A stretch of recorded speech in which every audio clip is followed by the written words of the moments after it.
His story begins quietly, as so many turning points do. A morning sun cuts through the branches of an orchard, the air alive with the hum of birds and insects.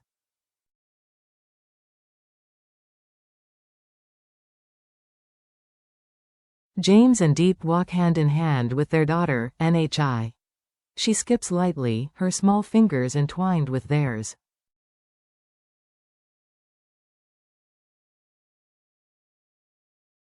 To the world, they look like any family on their way to school, ordinary, cheerful, and steady.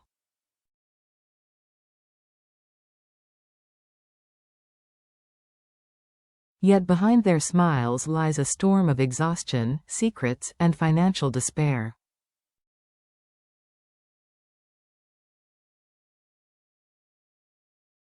James's company is teetering on the brink of bankruptcy. Debt collectors circle like vultures.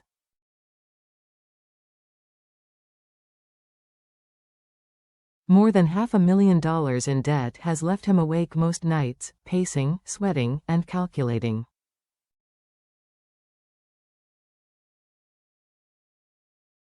Yet against all odds, and against every piece of financial logic, he refuses to compromise when it comes to Nhi's education.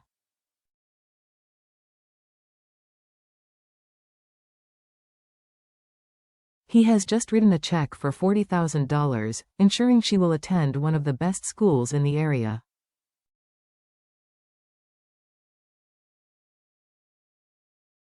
He believes it's an investment in her future, even if it means the collapse of his own.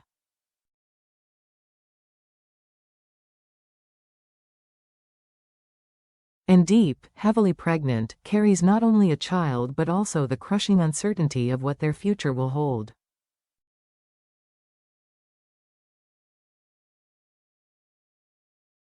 Between love and sacrifice, at the gates of the school, James slows his step. He looks at Diep.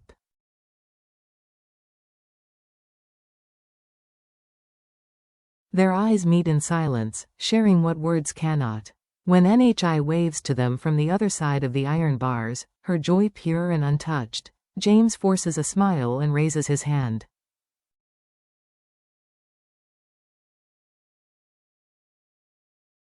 But inside, his chest tightens with the weight of sacrifice. The walk back feels heavier.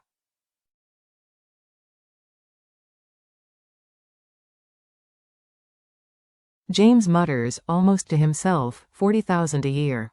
Diep whispers back, we'll manage, though her voice betrays the tremor of doubt.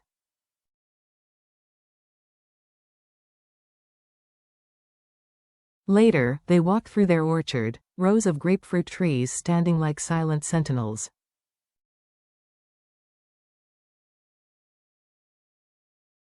To anyone else, it looks like abundance. But James knows better. Each tree holds both promise and peril.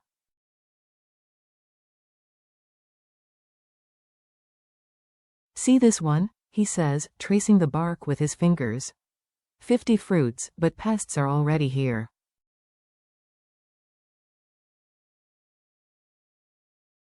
If you don't pay attention, you buy a loss, not profit. His words carry lessons etched by years of mistakes and misfortune.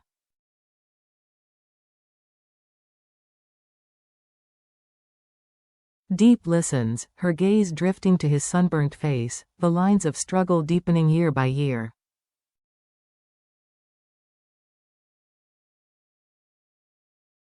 She feels her own father's words echo in her memory, his pleas for her to return abroad, to relieve the family's struggling factory.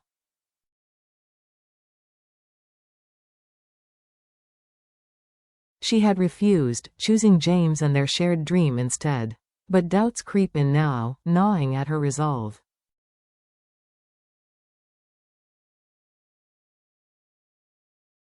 The weight of choices. At home, the day softens into night.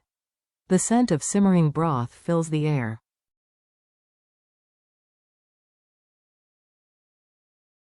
Nhi clutches her teddy bear, her stories tumbling out with laughter and light. Diep listens, her heart aching for James, who misses so many of these moments, shackled by debts and creditors.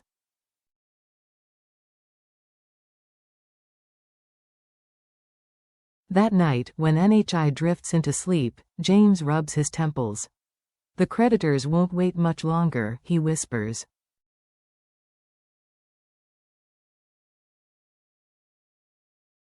Diep places a hand over her swelling belly.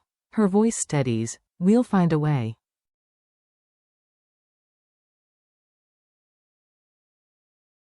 The words hang in the silence, fragile, but fierce. A shocking discovery. The next morning, in the orchard, fate delivers the unthinkable.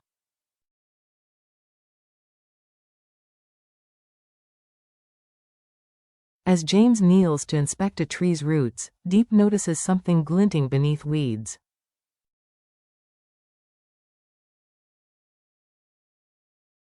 She brushes the soil away and pulls. What emerges is a mud-caked suitcase, heavy and silent.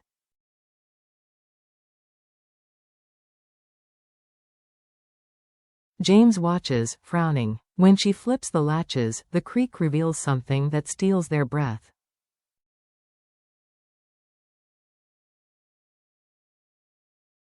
Inside lies stack upon stack of crisp bills, bound tightly and gleaming in the morning sun.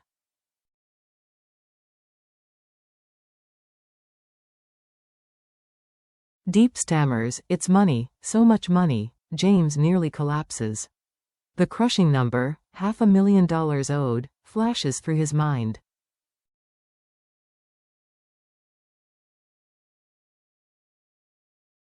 And here, before him, is twice that sum. $1 million. A miracle. Or a trap.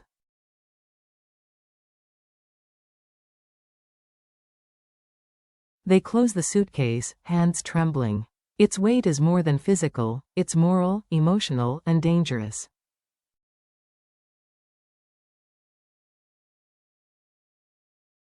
Debt cleared, hope restored.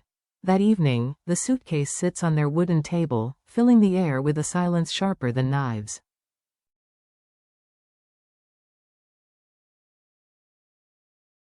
"It's real," James whispers, almost reverent. Diep meets his gaze. "With this, you can pay off everything."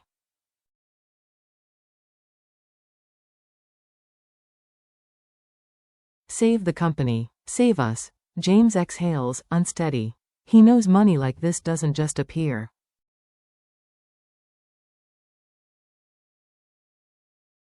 Someone buried it. Someone might return. But when he looks at Diep's belly, at the flicker of new life, his hesitation crumbles.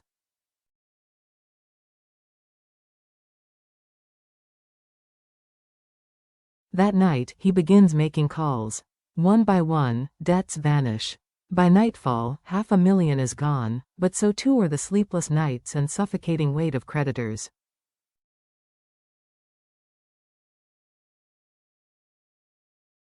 For the first time in months, James breathes easily. The next morning, at the factory, workers watch in astonishment as James strides in with renewed authority.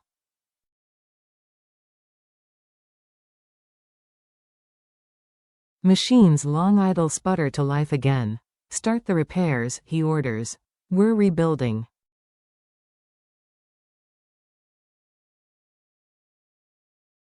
Whispers spread. James has money. James is paying debts. James is back. The shadow of suspicion.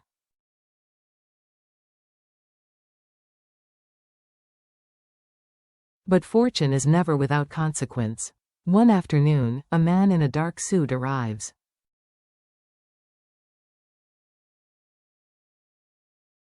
His smile is thin, his eyes sharp. "Quite a miracle, your debts disappearing overnight," he says, handing James a card.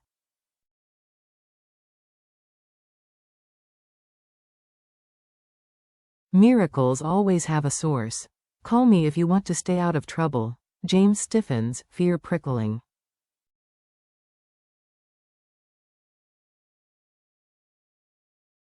That night, he tells Diep. Her face pales, but her voice is steady. "We knew it wouldn't be simple.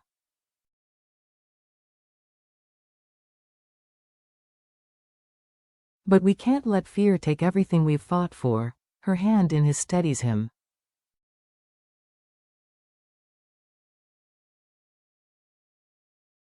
"For now, Borrowed ground, weeks turn into months. The factory hums again. Orders flow in.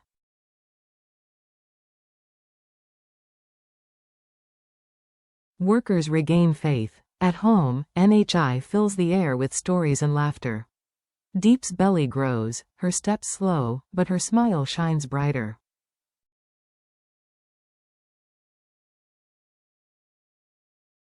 And James walks taller. Yet in quiet moments, he still stares toward the orchard, haunted by the buried suitcase.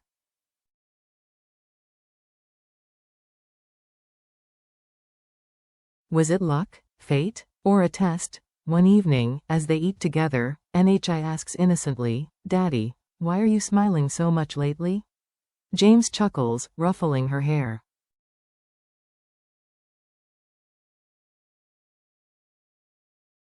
Because sometimes, sweetheart, life gives you another chance. That night, when the house sleeps, James steps outside.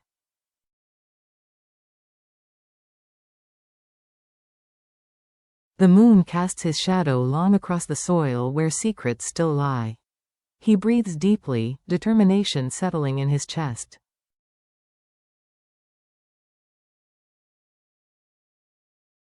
Tomorrow, the battles will continue, at the factory, in the market, and perhaps with whoever buried that fortune.